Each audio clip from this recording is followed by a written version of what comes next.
Não são poucos os casos de atletas envolvidos com álcools e com outras drogas. Nem todos conseguem lidar com os desafios e com as vantagens de ser um ídolo. Para entender um pouco mais essa ligação, nosso entrevistado de hoje no quadro Bate-Bola é o psiquiatra Jorge Jaber. É difícil ser um ídolo do esporte sem um acompanhamento psiquiátrico? Acompanhamento principalmente psicológico. Um grande expoente do esporte hoje precisa muito ter um apoio psicológico, não só no futebol, mas em todas as modalidades. Porque o que mais bloqueia o atleta é um limite interior. Então, quando ele tem a ajuda de um profissional que consegue permitir que ele explore esses limites, que ele vença esses limites, ele tem o céu é o impossível. E por que acontece esse bloqueio? Porque nós todos temos algum temor, né? Nós temos que ter medo. O ser humano precisa, para viver, ter o sentimento de medo. O medo nos ajuda a nos protegermos.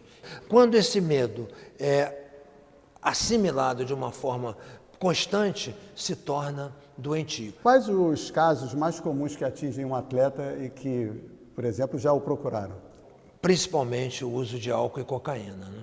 Há uma ideia para todos, né, para a juventude, de que há muita diversão no álcool e na cocaína, e alguns, infelizmente, desenvolvem uma doença chamada dependência química. A dependência química é uma doença que, depois que se instala, não tem cura, ela pode ter controle, desde que não use. O ídolo se sente à vontade diante de um psiquiatra? Há uma pequena dificuldade do ídolo. Ele se sente acima dos normais? Ele tem uma arrogância que ele precisa ter, porque é muito difícil, né? O sujeito chegar no domingo de manhã e falar: hoje eu vou fazer o gol da vitória.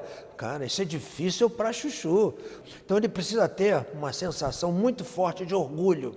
E na hora que você precisa de ajuda, a primeira coisa a fazer é se desfazer do orgulho. Então demora um pouquinho, mas com jeito e conversando, ele às vezes confiando, você consegue evoluir bem. Qual é a maior resistência no tratamento? Eles abrem o jogo ou jogam na defesa? A maior resistência é não aceitar que tem um problema.